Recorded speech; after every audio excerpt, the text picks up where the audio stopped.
அனைவரும் இணைந்து இந்த நாளுக்குரிய மகிழ்விக்கும் மன்னா வசனத்தை சொல்லுவோம். கல்வி திருச்சபையின் திருப்பணி. நான் எப்பொழுதும் என்றைக்கும் உமது வேதத்தை காத்துக்கொள்வேன். நான் உம்முடைய கட்டளைகளை ஆராய்கிறபடியால் விசாலத்திலே நடப்பேன். சங்கீதம் 119, 44, 45. ஆண்டவருடைய வார்த்தைக்காக நம்மை தகுதிப்படுத்துவோம். ஜெப பாடலை பாடி ஆண்டவருடைய வார்த்தைக்காக நாம் ஆயத்தப்படுவோம்.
ஜெபிப்போம்.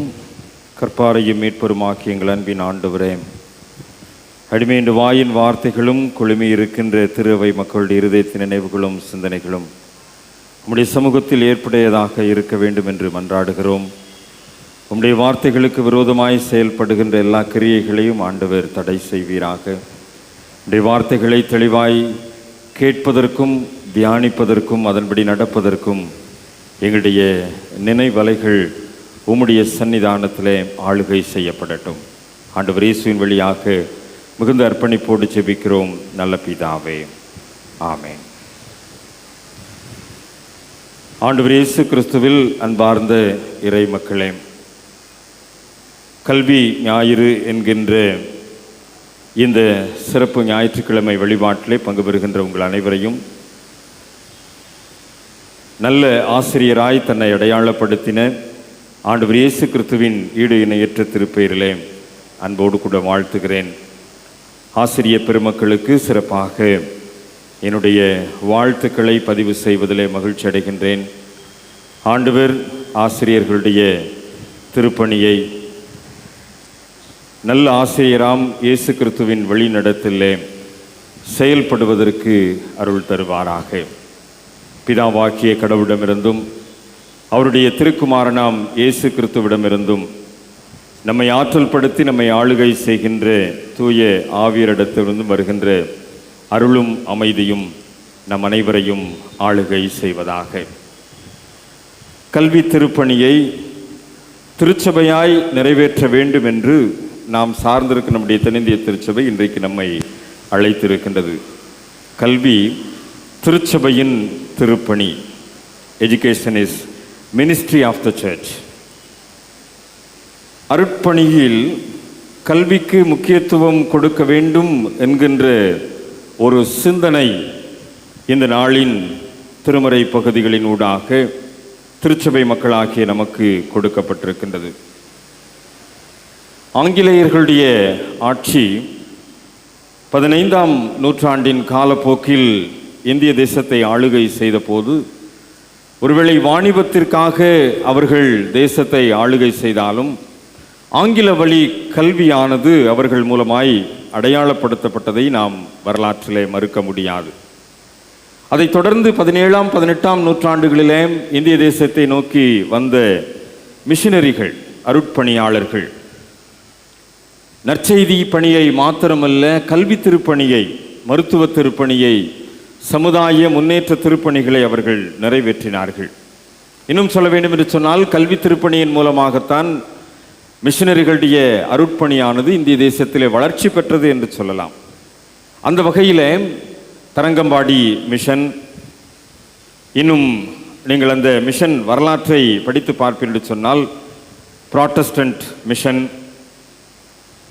Search of Scotland mission, London mission, Wesleyan mission, Danish mission, American Madura mission என்று சொல்லி பல அருட்பணி ஸ்தாபனங்கள் இந்திய தேசத்திலே, குறிப்பாக தமிழகத்திலே, நான் சொன்ன இத்தனை மிஷன்களும் தமிழகத்திலே பல இடங்களிலே, பல மாவட்டங்களிலே கால் பதித்திருக்கின்றதை அந்தந்த பகுதிகளில் இருக்கின்ற மிஷன் வரலாற்றின் மூலமாக நாம் அறிந்து கொள்ள முடியும். நமக்கு அருகாமையில் இருக்கின்ற இந்த தெரு அமெரிக்கன் மிஷன் தெரு என்பதை நாம் மறக்க முடியாது.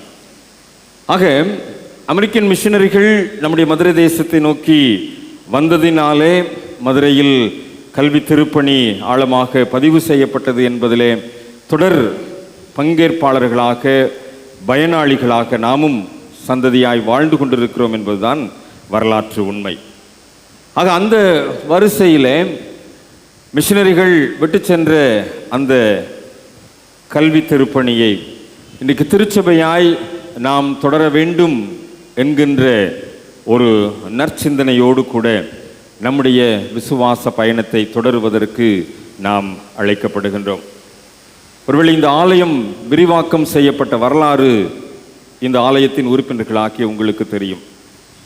இந்த ஆலயத்தின் பெரும்பான்மையான பகுதி கல்வி திருப்பணிக்காக கொடுக்கப்பட்ட ஒரு பகுதி என்பதையும் நாம் மறுக்க முடியாது. பள்ளி வளாகத்தில் தான் இன்றைக்கு ஆலயம் விரிவாக்கம் செய்யப்பட்டிருக்கிறது என்பதையும் இந்த திருச்சபையின் மக்களாகிய நாம் மறுக்க முடியாது. ஆக அந்த கல்வி திருப்பணியின் தான் இன்றைக்கு ஆன்மீக பணியை நிறைவேற்றுவதற்கு நாம் இணைந்திருக்கின்றோம் என்பதன் அடிப்படையிலே கல்வி திருச்சபையின் திருப்பணி என்கின்ற ஒரு நினைவலைகளோடு கூட நம்முடைய சிந்தனைகளை தொடருவதற்கு நான் உங்களை அன்போடு கூட அழைக்கின்றேன். படிக்க கேட்ட முதலாவது திருமறை பகுதி நெகேமியா 8வது அதிகாரம். மிகவும் நமக்கு பரிச்சயமான ஒரு பகுதியை நமக்கு கற்றுக் கொடுக்கின்ற ஒரு காரியம் என்பதை நாம் அறிந்திருக்கின்றோம். இந்த பகுதியின் மூலமாய் புரிந்து கொள்ளக்கூடிய ஒரு ஆழமான விஷயம், கல்வி திருப்பணி என்பது நம்முடைய விசுவாச வாழ்வை புதுப்பிக்கின்ற ஒரு விஷயம் என்பதை இந்த பகுதியின் மூலமாக நாம் புரிந்து கொள்ளலாம். கல்வி திருப்பணி என்பது விசுவாச வாழ்விற்குரிய அடித்தளம், விசுவாச வாழ்விற்குரிய புதுப்பிக்கின்ற ஒரு செயலகம். அன்றைக்கு பாபிலோன் நாடு கடத்தலுக்கு பிற்பாடு செருபாபேலோடு கூட திரும்பி வந்த ஒரு குழுவிலே தான் தலைவனாக இருந்தவர் எஸ்ரா. மோசேயினுடைய சட்ட புத்தகத்தின் நிபுணராக அவர் தெளிவுபடுத்தப்பட்டவர். இன்னும் இஸ்ரவேல் மக்கள் திருச்சட்டத்தை கடைபிடிக்க வேண்டும் என்று சொல்லி மிகவும் கவனமாக செயல்பட்டவர் என்று சொன்னால் மிகையாகாது. அந்த வகையிலே இந்த எஸ்ராவினுடைய அந்த திருப்பணியானது அங்கே எஸ்ரா நெகேமியா 2 புஸ்தகங்களையும் இணைத்து நீங்கள் படித்து பார்க்கின்ற போதுதான் அதை நாம் தெளிவாக புரிந்து கொள்ள முடியும். எருசலேமின் அலங்கம் கட்டப்பட்ட பிற்பாடு ஒரு உயரமான மர மேடையின் மீது நின்று கொண்டு மக்கள் அனைவரும் அறிந்து கொள்ளும்படியாய் இந்த நியாயப்பிரமாணத்தின் சூழ்நிலைகளை அல்லது இந்த நியாயப்பிரமாண வார்த்தைகளை அவர் அங்கே படிக்கின்றார். நெகேமியா 8ஆம் அதிகாரத்தின் 9ஆம் வசனத்திலே நாம் பார்க்கலாம். ஜனங்கள் எல்லாரும் நியாயப்பிரமாணத்தின் வார்த்தைகளை கேட்ட பொழுது, அதற்கு முன் உள்ள பகுதியிலே மிகவும் தெளிவாக அந்த பகுதியானது சொல்லப்பட்டிருக்கிறது. நியாயப்பிரமாண புஸ்தகத்தை வாசித்து அர்த்தம் சொல்லி அவர்களுக்கு விளங்க பண்ணினார்கள். இந்த நியாயப்பிரமாணத்தை, அந்த கல்வியை இஸ்ராயேல் மக்கள் மறந்துவிட்ட சூழ்நிலையிலே, அல்லது அவர்கள் அந்த கல்வியை விட்டு தூரமாய் போய்விட்ட சூழ்நிலையிலே, இதை உணர்ந்த அந்த தலைவர்கள் இஸ்ராயேல் மக்களுக்கு அதை போதிக்கின்றார்கள். ஜனங்கள் எல்லாரும் எழுந்து நிற்கின்றார்கள். ஆக சகல ஜனங்களுக்கு முன்பதாக அந்த புஸ்தகம் திறக்கப்படுகின்றது. அங்கே ஒரு உயரமான இடத்துல இருந்து அது வாசிக்கப்படுகின்றது. எஸ்ரா அந்த நியாயப்பிரமாணத்தை வாசிக்க வாசிக்க ஜனங்கள் மத்தியிலே ஒரு மாற்றம் ஏற்படுகின்றதை பார்க்க முடிகின்றது. அப்படியானால் இவ்வளவு நாளும் அந்த நியாயப்பிரமாண புஸ்தகமானது ஜனங்கள் மத்தியிலே ஒரு பயன்பாட்டு சூழ்நிலை இல்லாமல் இருந்த ஒரு நிலைப்பாடு என்றால், அலங்கம் இடிக்கப்பட்ட சூழ்நிலை, ஆக எருசலேம் திக்குமுக்காடி போன சூழ்நிலை, பாபிலோனிய சிறையிருப்பிலே மக்கள் பாழ்கடிக்கப்பட்டு போன சூழ்நிலை. இப்பொழுது திரும்பி வந்த பிற்பாடுதான் செருபாபேலோடு கூட இணைந்து எஸ்ரா இந்த குழுவின் தலைவனாக இந்த பணியை செய்கின்றான். நியாயப்பிரமாண கல்வியை இஸ்ராயேல் மக்களுக்கு போதிக்கின்றான். அந்த போதனையிலே, அந்த கற்றுக் கொடுக்கின்ற திருப்பணியிலே மக்களிடத்திலே ஒரு மாற்றத்தை அவர்கள் அங்கே காண முடிகின்றது. இந்த மாற்றத்தை தான் ஆண்டவர் இன்றைக்கும் நம்முடைய வாழ்க்கையிலே எதிர்பார்க்கின்றவராக இருக்கின்றார். இன்னும் சொல்ல வேண்டும் என்று சொன்னால், இந்த நியாயப்பிரமாண போதனை கல்வியானது ஒருவேளை ஒரு சமச்சீர் கல்வியாக அந்த இடத்திலே பிரதிபலித்தது என்றுதான் நாம் அங்கே புரிந்து கொள்ள முடிகின்றது. ஜனங்கள் எல்லாரும் எழுந்து நின்றார்கள் என்று சொன்னால், ஆண்கள் மாத்திரம் எழுந்து நிற்கவில்லை, அல்லது பெண்கள் மாத்திரம் அமர்ந்திருக்கவில்லை, எல்லாரும் எழுந்து நிற்கின்றார்கள். அன்றைக்கு இஸ்ராயேல் சமுதாயம் ஒரு ஆணாதிக்க சமுதாயம், ஆண்களை முக்கியத்துவப்படுத்தி பெண்களை தாழ்த்தி பார்க்கின்ற ஒரு சமுதாயம். இந்த சூழ்நிலையிலே எஸ்ரா இந்த ஆணாதிக்க சமுதாயத்திலே பெண்களும் கல்வியை கற்றுக்கொள்ள வேண்டும் என்கின்ற ஒரு உணர்வோடு கூட ஒரு சமச்சீர் கல்வியாகத்தான் இந்த நியாயப்பிரமாண புஸ்தகத்தை எல்லாரும் கேட்கும்படியாய் வாசிக்கின்றார். எல்லாருக்கும் அதிலே பயன் கிடைக்க வேண்டும் என்று சொல்லி அந்த நியாயப்பிரமாணத்தின் கல்வியை கற்றுக் கொடுக்கின்றார். ஆக அன்றைக்கு எஸ்ரா செய்த திருப்பணியானது, கல்வி திருப்பணியானது ஒரு சமச்சீர் கல்வி, ரைட் ஆஃப் எஜுகேஷன் என்று கூட நாம் அதை சொல்ல முடியும். அந்த அளவிலே ஆண்களும் பெண்களும் இணைந்து கற்றுக்கொள்ளக்கூடிய ஒரு திருப்பணியாக அந்த நியாயப்பிரமாணத்தின் கல்வியை எஸ்ரா அங்கே போதிக்கின்றார். ஆக அந்த போதனையில் தான் ஒரு மாற்றம் அந்த சமுதாயத்திலே நிகழ்கின்றது. ஒரு விசுவாசம் அங்கே வளர்ச்சி அடைகின்றது. நான் முதலேயே குறிப்பிட்டேன், இந்த கல்வி திருப்பணியானது விசுவாச வாழ்வை புதுப்பிக்கின்ற ஒரு சூழ்நிலை என்று சொல்லி, அந்த இஸ்ராயேல் மக்களுடைய விசுவாசம் இந்த நியாயப்பிரமாண கல்வியின் மூலமாய் புதுப்பிக்கப்படுகின்றது. ஆண்களுக்கு மாத்திரமல்ல, பெண்களுக்கும் அது நிறைவேற்றம் அடைகின்றது. அது மாத்திரமல்ல, அந்த கல்வி திருப்பணியிலே அவர்கள் அங்கே செய்தது ஒரு விரிவுரை பணியை செய்கின்றார்கள், ஒரு தெளிவுரையை அங்கே கொடுக்கின்றார்கள். என்றால் ஒரு காலகட்டத்திலே தீர்க்கதரிசிகள் மாத்திரம்தான் இந்த தெளிவுரை பணியை அல்லது விரிவுரை பணியை செய்ய முடியும். ஆனால் இந்த எஸ்ரா நெகேமியா போன்றவர்கள் இந்த பணியை செய்கின்றார்கள். ஆக தீர்க்கர் மாத்திரமே கடவுளின் திருப்பணியை செய்ய முடியும் என்ற ஒரு ஆக்கப்பூர்வமான சிந்தனை நிறைந்த இஸ்ராயேல் மக்களிடத்தில் எஸ்ரா நெகேமியா போன்ற சின்ன சின்ன தலைவர்கள் இந்த திருப்பணியை செய்கின்றார்கள். அவர்களுக்கு அங்கே விரிவுரை கொடுக்கப்படுகின்றது. நியாயப்பிரமாணத்தை பற்றி, தீர்க்க தரிசனங்களை பற்றி ஒரு விரிவுரையானது கொடுக்கப்படுகின்றது. 7ஆம் வசனத்தில் சொல்லப்படுகின்றது, யெசுவா, பாணி, செரேபியா, யாமின், அக்கூப், சபெதேயி, ஒதியா, மாசையா, கேலிதா, அசரியா, யோசபாத், ஆனான், பெலாயா என்பவர்களும் லேவியரும் நியாயப்பிரமாணத்தை ஜனங்களுக்கு விளங்க பண்ணினார்கள்.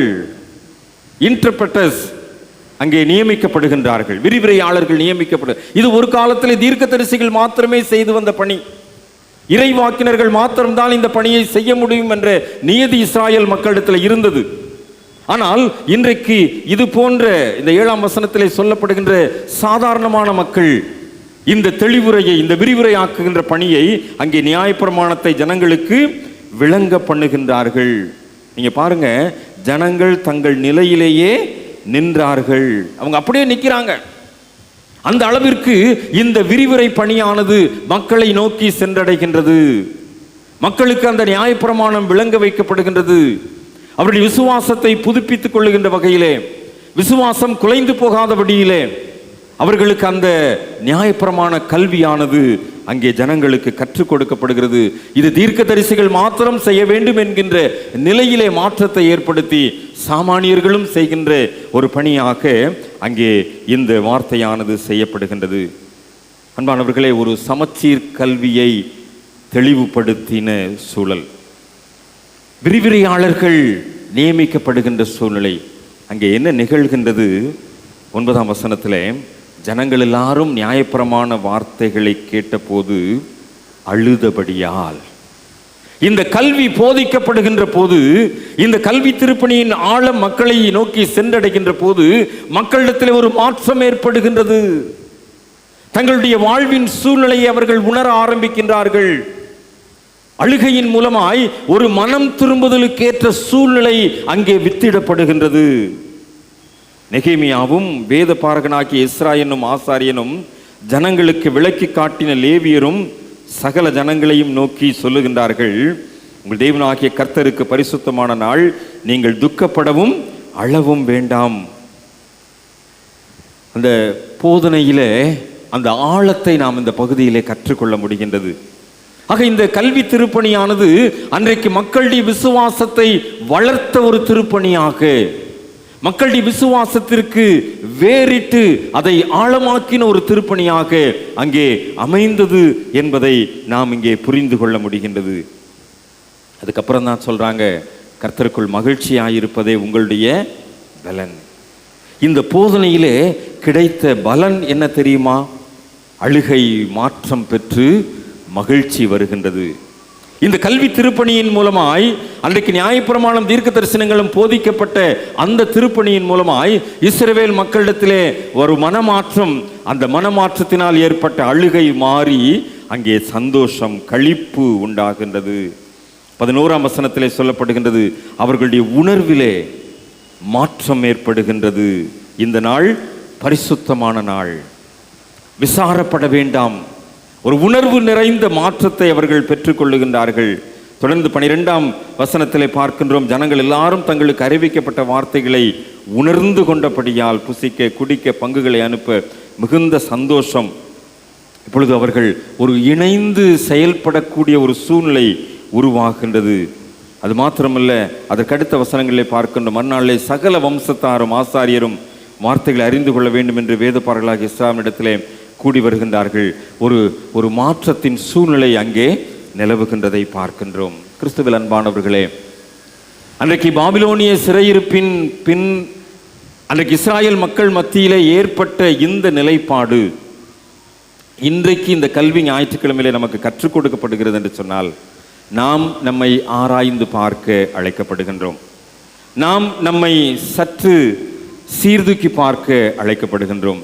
முதலாவதிலே நான் சொன்னேன், கல்வி திருப்பணிக்காக கொடுக்கப்பட்ட இந்த பகுதியிலே ஆன்மீக திருப்பணியை நிறைவேற்றி கொண்டிருக்கிற திருச்சபையாகிய நாம்,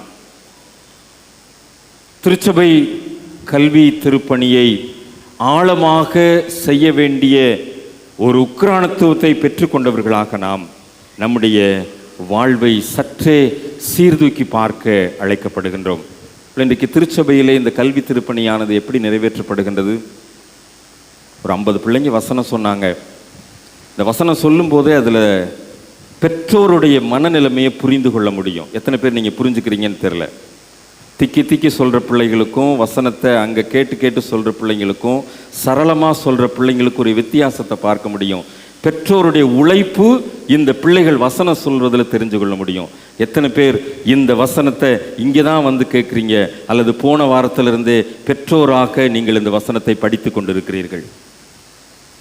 பெற்றோராக உங்களுடைய பிள்ளைகளுக்கு எத்தனை பேர் இந்த வசனத்தை கற்றுக் கொடுத்து கொண்டிருக்கிறீர்கள்? பிள்ளைங்க பரிசு வாங்குறாங்க, அது பெரிய விஷயம் இல்லை. பிள்ளைங்க முன்னாடி வந்து மைக்கு பிடிச்சு எல்லாருக்கும் முன்னாடி வசனம் சொல்றாங்க, அது பெரிய விஷயம் இல்லை. இந்த பெற்றோர் இந்த பிள்ளைகளுக்கு பின்னால் பெற்றோருடைய பங்களிப்பு இந்த கல்வி திருப்பணியிலே இருக்கின்றதை எத்தனை பெற்றோர் உணர்ந்திருக்கின்றீர்கள்? சண்டே ஸ்கூலுக்கு அனுப்பிட்டா நம்ம வேலை முடிஞ்சிச்சுன்னு எத்தனை பெற்றோர் நினைச்சிட்டு இருக்கிறீங்க? சண்டே ஸ்கூல்ல பிள்ளைங்க என்ன கற்றுக்கொள்ளுகிறார்கள் என்பதை எத்தனை பெற்றோர் ஆராய்ந்து பார்க்கின்றீர்கள்? இன்னைக்கு திருமண்டலம் சண்டே ஸ்கூலுக்காக ஒரு கரிக்குலத்தை ரெடி பண்ணி அவங்களுக்கு டீச்சர்ஸ்க்கு அதை கற்றுக் கொடுத்து டீச்சர்ஸ் அதை சரியாக செய்ய வேண்டும் என்று சொல்லி அவர்களுக்கு தேர்வுகளை நடத்தி பேராயம் அதற்குரிய முயற்சியில ஈடுபட்டு கொண்டிருக்கிறது. ஆனால் பெற்றோராக திருச்சபையின் முக்கிய பொறுப்புகளிலே இருக்கின்ற பொறுப்பாளர்களாக நம்முடைய பிள்ளைகள் ஞாயிறு பள்ளியிலே எப்படி வளர்ச்சி அடைகிறார்கள் என்பதை நாம் எந்த விதத்திலே கண்டுணர்ந்து கொண்டிருக்கின்றோம்? இன்னைக்கு சண்டே ஸ்கூலில் என்ன சொல்லி கொடுத்தாங்கன்னு எத்தனை பெற்றோர் மத்தியானம் சாப்பிடும்போது உங்கள் பிள்ளைங்கிட்ட வீட்டில் கேட்டிருக்கீங்க? பிள்ளைங்க உண்மையை சொல்லிடுவாங்க. டீச்சர்ஸ் கதை அடித்தாங்களா கற்றுக் கொடுத்தாங்களான்ற உண்மையை வீட்டில் சொல்லிடுவாங்க. சண்டே ஸ்கூலோட நிதர்சனம் வீட்டில் வெளியில் வந்துடும். எத்தனை பெற்றோர் கேட்டிருக்கிறீங்க? என்ன கதை சொன்னாங்க, என்ன மிஷனரி பயோகிராஃபி சொன்னாங்க, என்ன வசனம் கற்றுக் கொடுத்தாங்க, என்ன பாட்டு படிச்சீங்க? எத்தனை பெற்றோர் அதிலே அக்கறையுடையவர்களாக இருக்கின்றீர்கள்? இன்னைக்கு திருச்சபையின் கல்வி திருப்பணி என்பது இந்த சண்டே ஸ்கூல்ல தொடங்குறது தான். இந்த ஞாயிறு பள்ளியிலே தொடங்குவது தான் திருச்சபையின் கல்வி திருப்பணி. சண்டே ஸ்கூலுக்கு பிள்ளைங்களை மேலே ஏற்றி விட்டா நம்ம வேலை முடிஞ்சு அப்பா நிம்மதியாக உட்காந்து பிரசங்கம் கேட்கலாம் அப்படின்னு நினைச்சிங்கன்னா நீங்கள் தோற்று போனவர்கள். நீங்கள் தோற்று போனவர்கள். முதல் ஞாயிற்றுக்கிழமை பிள்ளைங்க உங்களோட பக்கத்தில் உட்கார வைக்கணும் அப்படிங்கிறதுக்காக தான் முதல் ஞாயிற்றுக்கிழமை சண்டே ஸ்கூல் நடத்தாமல் நம்ம என்ன செய்கிறோம்? பிள்ளைங்களும் ஆராதனையில் முழுமையாக பங்கு பெற வேண்டும் என்று சொல்லி அவர்களை பங்கேற்பாளர்களாக்குகின்றோம். பிள்ளைங்களை நீங்கள் இடைஞ்சலாக நினைச்சிங்க அப்படின்னா நீங்கள் தோற்று போனவர்கள். அவர்களுக்கு கற்றுக் கொடுக்க வேண்டிய முதல் ஆசிரியர் தாயும் தகப்பனும் தான். அவங்களுக்கு கற்றுக் கொடுக்க வேண்டிய முக்கியத்துவ உக்ரானத்துவம் பெற்றோரிடத்தில் தான் இருக்கின்றது. ஆக பெற்றோராக நீங்கள் எந்த அளவிற்கு உங்களுடைய பிள்ளைகளை நீங்கள் வளர்க்கின்றீர்கள், எந்த அளவிற்கு நீங்கள் உருவாக்குகின்றீர்கள்? சண்டே ஸ்கூல் அதிகபட்சம் போனால் 3/4 மணி நேரம் தான், 1 மணி நேரம் தான். பிள்ளைங்க உங்களோடு கூட இருக்கிறாங்க. பிள்ளைங்க உங்களோடு கூட காலையில் ஜெபத்தில் இரவு ஜெபத்தில் உங்களோடு கூட இருக்காங்க. எத்தனை பெற்றோர் அவர்களுக்கு கற்றுக் கொடுத்து கொண்டு இருக்கின்றீர்கள்? பிள்ளைகளை வளர்க்கின்ற பெற்றோராக மாத்திரமல்ல, பிள்ளைகளுக்கு ஞான கல்வியை போதிக்கின்ற பெற்றோராக நாம் உருவாக வேண்டும் என்பதை இந்த நெகேமியாவின் புஸ்தகம் நமக்கு கற்றுக் கொடுக்கின்றது. அன்றைக்கு எஸ்ராவோ நெகேமியாவும் இந்த பணியை செய்த போது ஜனங்களிடத்திலே ஒரு சீர்திருத்தம் ஏற்பட்டது, ஜனங்களிடத்திலே ஒரு மாற்றம் ஏற்பட்டது. அவர்கள் அழுது உணர்ந்து தங்களுடைய நிலைமையை உணர்ந்து கொண்டார்கள். இந்த வசனம் செல்ல செல்ல, இந்த நியாயப்பிரமாண வார்த்தை கடந்து போக போக அங்கே ஒரு மாற்றம் ஏற்பட்டது.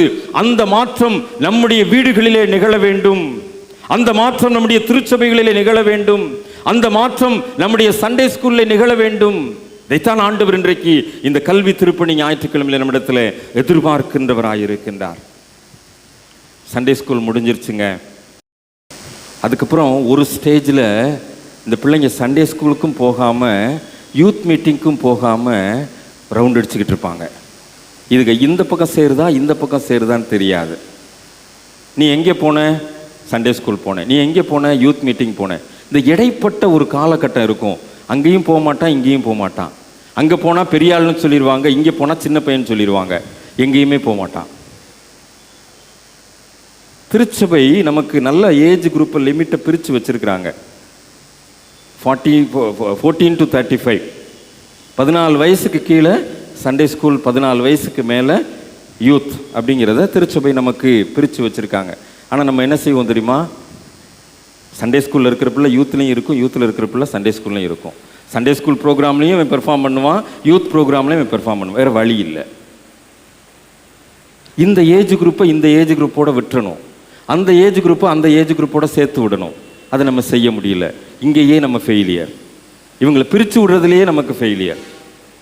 ஆக இன்றைக்கு இந்த கல்வி திருப்பணியை போதிக்கின்ற அடுத்த தளம் இந்த சண்டே ஸ்கூலுக்கு அடுத்து யூத் கேதரிங். 2வது ஞாயிற்றுக்கிழமையும் 4வது ஞாயிற்றுக்கிழமையும் நடக்குது. எத்தனை வாலிபர்கள் அந்த யூத் கேதரிங்கில் உட்கார வைக்கிறீங்க? அல்லது யூத் கேதரிங்கில் என்ன டிஸ்கஸ் பண்ணுறாங்கன்றத எத்தனை பெற்றோர் கவனிக்கிறீங்க? யூத் மீட்டிங் மூலமா நம்முடைய பிள்ளைகள் எத்தனை ஆன்மீக கூட்டங்களுக்கு அழைத்து செல்லப்படுகிறார்கள் என்பதை எத்தனை பெற்றோர் நிதானிக்கிறீர்கள்? சற்று நாம் கல்வி திருப்பணியிலே விழிப்போடு இருக்க வேண்டிய ஒரு காலகட்டம்.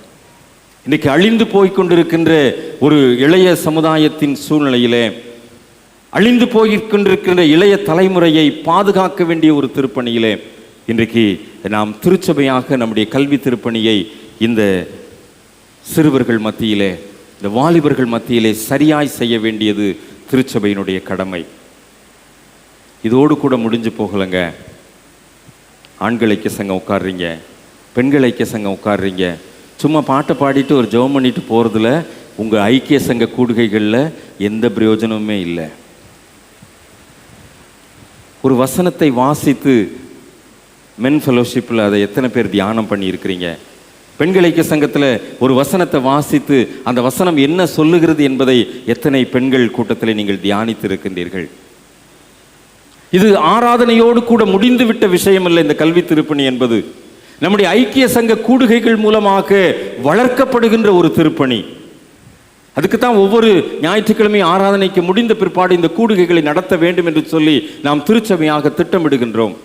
ஆக இந்த ஐக்கிய சங்க கூடுகைகளிலே இன்றைக்கு என்ன தீர்மானங்கள், என்ன விதமான உரையாடல்கள், என்ன விதமான தியானங்கள் இன்றைக்கு ஐக்கிய சங்க கூடுகைகளில் நடைபெறுகின்றது? ஐக்கிய சங்க கூடுகையில் உட்கார்ந்து ஹார்வெஸ்ட் ஃபெஸ்டிவலுக்கு என்ன செய்யணும் அல்லது குடும்ப கூடுகைக்கு என்ன செய்யணும்னு உட்காந்து டிஸ்கஸ் பண்ணிங்கன்னா உங்கள் கூடுகையே வேஸ்ட்டு. அதை டிஸ்கஸ் பண்ணுற நேரம் அது கிடையாது. ஆராதனை முடிஞ்சு நீங்கள் போய் உட்காந்து ஒரு பைபிள் எடுத்து ஒரு வசனத்தை எடுத்து வாசிக்கணும், தியானிக்கணும். அதுக்கு தான் ஃபெலோஷிப் மீட்ஸ். அங்கே உட்காந்து நீங்கள் அடுத்து என்ன செய்யணும், அடுத்து என்ன செய்யணும், இதுக்கு எவ்வளோ காசு போடணும், அதுக்கு எவ்வளோ காசு போடணும்னு பேசுனீங்க அப்படின்னா கல்வி திருப்பணியே அர்த்தமற்றதாகிவிடும். நம்முடைய கல்வி திருப்பணியில திருச்சபையினுடைய மிக முக்கியமான ஆழமான உண்மைகள் எல்லாவற்றையும் அருளுரையில போதித்து போக முடியாது. இந்த அருளுடைய தொடர் சிந்தனைகள் உங்களுடைய ஐக்கிய சங்க கூடுகைகளில் பிரதிபலிக்க வேண்டும். அந்த பிரதிபலிப்பை நிறைவேற்றுகின்ற திருச்சபையாக. அதனாலதான் எஸ்ரா அந்த நியாயப்பிரமாணத்தை அவர்களுக்கு அங்கே கற்றுக் கொடுத்த போது அவர்களுடைய விசுவாசம் அங்கே உறுதிப்பட்டது என்பதை நாம் புரிந்து கொள்ளுகின்றோம். பாவங்களை உணர்ந்து மனம் திரும்புதலுக்கேற்ற கீழ்ப்படிதலுக்கேற்ற சூழ்நிலைகளை கடைபிடித்து ஒரு முழுமை வாழ்வுக்கு நேராக மக்கள் திசை திருப்பப்பட்டது அந்த நியாயப்பிரமாணம் படிக்கப்பட்ட போது. அவர்கள் எழுந்து நின்று ஏற்றுக்கொண்டார்கள். ஆண்களும் பெண்களும் இணைந்து சமச்சீராக அந்த கல்வியை கற்றுக்கொண்டார்கள். அங்கே ஒரு புதிய வாழ்வு அடையாளப்படுத்தப்பட்டது. ஒரு புதிய சமுதாயத்தின் உருவாக்கம் அங்கே நிறைவேறியது.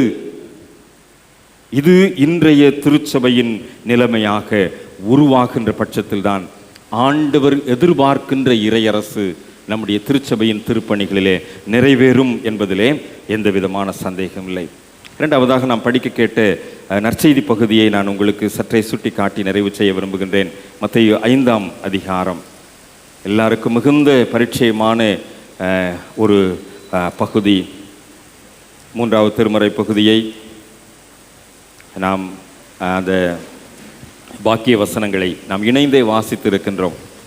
இந்த வாசிப்பு நமக்கு நிறைய காரியங்களை கற்றுக் கொடுத்திருக்கிறது என்பதை நாம் மறந்து போக முடியாது. கல்வி திருப்பணி என்பது நம்முடைய விசுவாச வாழ்விற்கு அடித்தளம் என்பது மாத்திரமல்ல, இந்த கல்வி திருப்பணி என்பது ஒரு சமத்துவ வாழ்வை, ஒரு சமநிலைமையான வாழ்வை நமக்கு வழங்குகின்ற ஒரு திருப்பணி என்பதையும் இந்த பகுதி, குறிப்பாக இந்த மத்தேயு 5ஆம் அதிகாரம் நமக்கு கற்றுக் கொடுக்கின்றது. இயேசு கிறிஸ்துவின் மலை பிரசங்கம் என்று சொல்லப்படுகின்றதான இந்த பகுதி, இயேசு கிறிஸ்துவனுடைய போதனை நம்முடைய இந்திய தேசத்திற்கு விடுதலைக்காக பாடுபட்ட மகாத்மா காந்தி அடிகளுக்கு மிகவும் பிடித்தமான பகுதி என்று சொல்லப்படுகின்றதான இந்த பகுதி.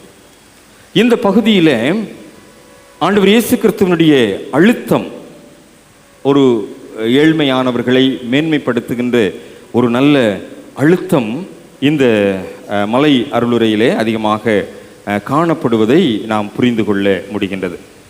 நிறைய காரியங்களை அவர் அங்கே போதிக்கின்றார். இயேசு கிறிஸ்துவனுடைய போதனையிலே மிக மிக மிக முக்கியமான ஒரு போதனை என்று சொல்லலாம். 5, 6, 7 இந்த 3 அதிகாரங்களும் இந்த மலை பிரசங்கத்தை அதிகமாக நினைவுபடுத்துகின்றது. இந்த போதனையிலே இயேசுவினுடைய ஆழமான மறை உண்மைகள் மக்களுக்கு சென்றடைகின்றது. இயேசு கிறிஸ்துவை ரபி, போதகரே என்று அழைத்தார்கள். ஏன் அவரை போதகரே என்று அழைத்தார்கள் என்று சொன்னால், அவருடைய போதனையிலே காணப்பட்ட ஆழமான விஷயங்கள் அங்கே அந்த போதனையிலிருந்து வெளிப்பட்டபடியினாலே அவரை ரபி, போதகரே என்று அழைத்தார்கள். இந்த ரபி என்று அழைக்கப்படுவது யார் என்று சொன்னால், யூதர்களிடத்தில் சனகரிம் சங்க பள்ளிக்கூடம் என்று சொல்லி ஒரு பள்ளிக்கூடம் உண்டு. வெள்ளிக்கிழமை ஆராதனைக்கு வந்தவர்களுக்கு தெரியும். அன்றைக்கு நான் இதை சின்ன காரியத்தை நான் சொன்னேன். சனகரிம் சங்க பள்ளிக்கூடம் என்று சொல்லி ஒரு பள்ளிக்கூடம் இருந்தது. இந்த பள்ளிக்கூடத்தில் தான் நியாயப்பிரமாணமும் தீர்க்க தரிசனங்களும் கற்றுக் கொடுக்கப்பட்டது. ஒவ்வொருவருமே, அதாவது யூதனாக பிறந்த ஒவ்வொருவருமே இந்த சனகரிம் சங்க பள்ளிக்கூடத்தில் கல்வி கற்க வேண்டும். அது அவர்களுக்கு நியமிக்கப்பட்ட ஒரு காரியம். அவர்கள் கற்றுக்கொள்ளுகின்றார்கள். நியாயப்பிரமாணத்தை பற்றி, தீர்க்க தரிசனங்களை பற்றி, கற்பனைகளை பற்றி கற்றுக்கொள்ளுகின்றார்கள். ஒரு வாலிபன் இயேசுவை நோக்கி வருகின்றான். அந்த வாலிபனிடத்திலே ஆண்டவர் பேசுகின்ற போது, இன்னும் உன்னிடத்தில் ஒரு குறை உண்டு என்று சொல்லுகின்றார். அப்பொழுது அவன் சொல்லுவான், ஆண்டவர் அவரிடத்தில் சொல்லுவார், நியாயப்பிரமாணத்தை, தீர்க்க தரிசனங்கள்லாம் நீயே கடைப்பிடிக்கணும் அப்படின்னு சொல்லி கற்பனைகள்லாம் சொல்லுவார். அப்போ அவன் சொல்லுவான், இவைகளை நான் என்னுடைய சிறு வயது முதலே கடைப்பிடித்திருக்கிறேன்னு சொல்லுவான். அந்த சிறு வயது முதல் கடைப்பிடித்தல் என்பது இந்த சனகரிம் சங்க பள்ளிக்கூடத்தில் அவன் படித்ததை அவன் அங்கே சொல்லுகின்றான். ஆக சனகரிம் சங்க பள்ளிக்கூடத்தில் தான் இந்த நியாயப்பிரமாணம், தீர்க்க தரிசனங்கள், இந்த கற்பனைகள் எல்லாம் கற்றுக் கொடுக்கப்படுகின்றது. இந்த சனகரிம் சங்க பள்ளிக்கூடத்திலே போதிக்கின்றவர்களைத்தான் ரபி என்று சொல்லி அழைப்பார்கள். அந்த ஸ்கூலில் உள்ள டீச்சர்ஸை தான் ரபி அப்படின்னு சொல்லி அழைப்பாங்க. ஆனால் இயேசுவை பொறுத்தளவிலே அந்த ஸ்கூல் டீச்சர் கிடையாது, சனகரிம் சங்க ஸ்கூல் வாத்தியார் கிடையாது. ஆனால் இயேசுவை ஏன் ரபி என்று அழைத்தார்கள் சொன்னால், இந்த சனகரிம் சங்க பள்ளிக்கூடத்திலே கற்றுக் கொடுக்கப்பட்டவை எப்படி உறுதியான நிலையான ஒரு சின்ன பிள்ளைக்கு ஏற்ற காரியமாக இருக்கின்றதோ, ஒரு சிறுவர்களும் புரிந்து கொள்ளக்கூடிய வகையிலே இந்த நியாயப்பிரமாணங்கள், தீர்க்க தரிசனங்கள் கற்றுக் கொடுக்கப்படுகின்றதோ, அதுபோல இயேசுவினுடைய போதனையும் அமைந்திருக்கின்றது. எளிதாக கற்றுக்கொள்ளக்கூடிய வகையிலே உவமைகள் மூலமாக, சின்ன சின்ன கேள்விகள் மூலமாக, இன்னும் மிகவும் மக்கள் தெளிவாக புரிந்து கொள்ளக்கூடிய அன்றாடக பயன்பாட்டு பொருட்கள் மூலமாக இயேசுவானவர் கற்றுக் கொடுத்தார். இந்த மலை பிரசங்கத்தை அவர் ஏன் மலையில் உட்கார்ந்து செய்தார் அப்படின்னா, இவங்க நிறைய பேர் ஆடு மேய்க்க போவாங்க, மலைக்கு தான் போவாங்க. இந்த மலை அவர்களுடைய அன்றாடக வாழ்வோடு தொடர்புடைய இடம். ஆக இந்த தொடர்புடைய இடத்திலே அமர்ந்து ஒரு போதனையை செய்கின்ற போது அவர்கள் தாங்கள் விரும்பின இடத்திலே இருந்து கேட்கின்ற போதனை அவர்களுடைய ஆழ் மனதிலே பதிகின்றது. கடற்கரை, அநேக மீனவ சமுதாயம் உண்டு. கலிலேய பகுதியிலே மீனவ மக்கள் அதிகம் உண்டு. அவர்கள் அனுதினமும் கடற்கரையிலே வாழ்கின்றவர்கள். ஆகவே இயேசு கடற்கரையிலே நின்று போதித்தார், படகிலே இருந்து போதித்தார். அப்பொழுது அந்த படகும் வலைகளும் கடற்கரையும் அன்றாடக பயன்பாட்டு இடங்கள். ஆக அங்கே நின்று போதித்த போது அவர்கள் தங்களுடைய பயன்பாட்டு இடத்திலே கேட்கின்ற போதனை அவர்களுக்கு மிகவும் தெளிவாக புரிகின்றது. சின்ன சின்ன உவமைகள் மூலமாக போதித்த ஆண்டவர் கடுகு விதையை பற்றி, புளித்த மாவை பற்றி, இன்னும் வலைகளை பற்றி, இதெல்லாம் அன்றாடக பயன்பாட்டு பொருட்கள். இவைகள் மூலமாக போதிக்கப்பட்ட போதனைகள் எளிதாக மக்களை சென்றடைகின்றது. ஆகவேதான் இயேசுவை ரபி, போதகரே என்று அழைத்தார்கள். ஆங்கிலத்தில் தான் அந்த பதம் டீச்சர் என்கின்ற பதம் பயன்படுத்தப்பட்டிருக்கின்றது. ஆக இந்த இயேசு ஒரு ஆசிரியராக அடையாளப்படுத்தப்பட்டதனுடைய தாற்பயம் அவருடைய போதனையிலே காணப்பட்ட ஆழம், அவருடைய போதனையிலே காணப்பட்ட அழுத்தம், அவருடைய போதனையின் மூலமாக ஏற்பட்ட ஒரு சமூக மாற்றம், ஒரு சமத்துவ சமுதாயத்தை உருவாக்குவதற்கு. யோவான் 4ஆம் அதிகாரத்திலே சமாரிய பெண்ணோடு கூட அவர் போதித்த போதனை தான் சமாரியர்களுக்கும் யூதர்களுக்கும் சம்பந்தம் கலவாத அந்த குழுவினரை ஒன்று சேர்க்க வைத்தது. ஆக ஒரு சமத்துவ சமுதாயத்தை நிர்ணயிக்க வேண்டும் என்கின்ற ஒரு தாற்பயத்தை தன்னுடைய வாழ்வியலாக, தன்னுடைய போதனையிலே வெளிப்படுத்திய இயேசுவினுடைய போதனை இந்த மலை அருளுரையின் மூலமாக வெளிப்படுகின்றது. அவர்கள் இந்த போதனையைத்தான் ஆண்டவர் பல இடங்களிலே, பல சூழ்நிலைகளிலே, பல பரிமாணங்களிலே செய்திருக்கின்றார். இந்த பகுதியை நாம் இன்னும் ஆழமாக படித்து பார்க்கின்ற போது ஒரு சமத்துவ சமுதாயத்தின் சூழ்நிலைகளை, ஒரு சமூக மாற்றத்திற்குரிய சூழ்நிலைகளை நாம் இதில் வலியுறுத்தம் பெறுகிறோம் என்பது இந்த கல்வியின் மூலமாக நமக்கு கற்றுக் கொடுக்கப்படுகின்றது. இந்த வாக்கிய வசனங்கள் நம்ம அடிக்கடி படிக்கின்ற வசனங்கள் தான். ஒவ்வொரு வசனத்தையும் படித்து பார்க்கின்ற போது ஒவ்வொரு விதமான கல்வியின் ஆழத்தை நாம் புரிந்து கொள்ள முடிகின்றது என்பதை நாம் இந்த சூழ்நிலையிலே, இந்த வசனங்களின் மூலமாய் நாம் கற்றுக்கொள்ள முடிகின்றது. நிறைய காரியங்கள் சொல்லிக்கொண்டே போகலாம். ஆனால் ஆண்டவர் இயேசு கிறிஸ்துவினுடைய போதனையின் மூலமாக ஒரு புதிய சமுதாயத்தை, ஒரு புதிய இறை அரசை உருவாக்குகின்ற பணியிலே ஆண்டவர் இயேசு கிறிஸ்துவினுடைய பணியானது அங்கே அமைந்திருந்தது என்பதை இந்த பகுதியிலே, அதாவது இந்த பகுதி என்பது இயேசுவினுடைய போதனையின் ஆழமான ஒரு பகுதி என்பதனாலே இந்த பகுதியானது இன்றைக்கு நமக்கு திருமறை பாடமாக கொடுக்கப்பட்டிருக்கிறது. மற்றபடி இயேசுவினுடைய ஒட்டுமொத்த போதனையும், இயேசுவினுடைய ஒட்டுமொத்த கற்றுக் கொடுக்கின்ற திருப்பணியும் மக்கள் மனதிலே ஒரு புதிய மாற்றத்தை உருவாக்குகின்ற ஒரு திருப்பணியின் சூழ்நிலையாக அமைந்திருந்தது என்பதை ஒரு முன் உதாரணமாக இந்த மத்தேயு 5ஆம் அதிகாரத்தின் மூலமாய் நாம் புரிந்து கொள்ளுகின்றோம். இன்றைக்கு நம்மிடத்திலே காணப்படுகின்ற ஏற்றத்தாழ்வுகள், நம்மிடத்திலே காணப்படுகின்ற வேறுபாடுகள், நம்மிடத்திலே காணப்படுகின்ற உயர்ந்தோர் தாழ்ந்தோர் என்ற நிலைப்பாடுகள் திருச்சபையிலே, சமுதாயத்திலே, இன்றைக்கு நாம் வாழ்ந்து கொண்டிருக்கிற பட்டணத்திலே காணப்படுகின்ற இந்த நிலைப்பாடுகளிலே மாற்றம் ஏற்பட வேண்டும். ஒரு மாற்றம் ஏற்பட வேண்டும் என்பதுதான் இயேசு கிறிஸ்துவினுடைய இந்த கல்வி திருப்பணியின் மூலமாய் நிறைவேறின ஒரு காரியம் என்பதை நாம் புரிந்து கொள்ள அழைக்கப்படுகின்றோம். ஒருவேளை இன்றைக்கு அந்த மாற்றத்தை நாம் உருவாக்க வேண்டும் என்று சொன்னால், அந்த மாற்றத்தை நாம் நிதர்சனப்படுத்த வேண்டும் என்று சொன்னால், நம்முடைய கல்வி திருப்பணி இன்னும் ஆழமாக அமைந்திருக்க வேண்டும். இன்றைக்கி முதல் ஞாயிற்றுக்கிழமை திருவிருந்து வழிபாட்டிலே பங்கு பெறுகிறோம். இதோடு கூட நம்முடைய பணி அல்லது நம்முடைய ஆன்மீகம், நம்முடைய வழிபாடு முற்று பெற்று விட்டது என்று சொல்லி நாம் கடந்து போய்விடுகின்றோம். ஒருவேளை நம்முடைய வழிபாடுகளிலே அல்லது நம்முடைய கூடுகைகளிலே காணப்படுகின்ற எல்லா விதமான சந்தர்ப்பங்களையும் நாம் சரியாய் பயன்படுத்துவதிலே நாம் குறைவுபட்டிருக்கிறோம். ஒருவேளை ஞாயிற்றுக்கிழமை இருக்கிற கூட்டம் வெள்ளிக்கிழமை ஆராதனையில் இருக்காது. ஆனால் வெள்ளிக்கிழமை ஆராதனைகள் ஒரு 5-6 வாரம் தொடர்ந்து கூட்டமாக இருக்கும். அது எப்போ? லெந்து காலத்தில். அது ஒரு பாரம்பரியம். அந்த பாரம்பரியத்தை நிறைவேற்றுவதற்கு நம்ம என்ன செய்வோம்? நம்ம கூடி வருவோம்.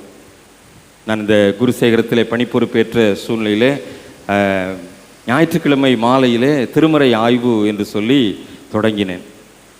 ஒரு புஸ்தகத்தை முடித்தேன். அதோடு கூட திருமறை ஆய்வையும் நான் க்ளோஸ் பண்ணிட்டேன். ஏன்னா நோ ரெஸ்பான்ஸ். ஞாயிற்றுக்கிழமை ஆராதனையில் இருக்கிற ரெஸ்பான்ஸை பைபிள் ஸ்டடியில் எதிர்பார்க்க முடியாது. அதாங்க இன்றைக்கு நம்முடைய திருச்சபை தோல்வியை சந்திப்பதற்குரிய காரணம். திருமறை ஆய்வுகள் திருச்சபையிலே நடத்தப்பட வேண்டும். லெந்து காலத்தில் நடத்துவேன். அப்போ கொஞ்சம் கூட்டம் இருக்கும். ஞாயிற்றுக்கிழமைகள் லெந்து காலத்தை நடத்தினேன். ஆசரிப்பு கூடாரத்தை பற்றி ஒரு முறை நடத்தினேன். திருச்சபைகளை பற்றி ஒரு தடவை நடத்தினேன். கொஞ்சம் பேர் கேட்டீங்க. ஆனால் இன்றைக்கு திருமறை ஆய்வுகள் திருச்சபையிலே இல்லாமல் போய்விட்டது. திருமறைகளை பற்றிய விவாதங்கள் இன்றைக்கு திருச்சபையில் இல்லாமல் போய்விட்டது. திருச்சபையை பற்றிய, திருமறையை பற்றியதான கலந்துரையாடல்கள் இன்றைக்கு திருச்சபையிலே இல்லாமல் போய்விட்டது. ஆகவே திருப்பணியானது, அந்த கல்வி திருப்பணியானது திருச்சபையிலே இன்றைக்கு ஒரு தோல்வியின் பரிமாணமாக இருக்கிறது என்று சொன்னால் மிகையாகாது.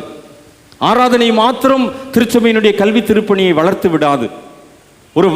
ஒரு அருளுரை மாத்திரம் திருச்சபையினுடைய கல்வி திருப்பணியை வளர்த்து விடாது.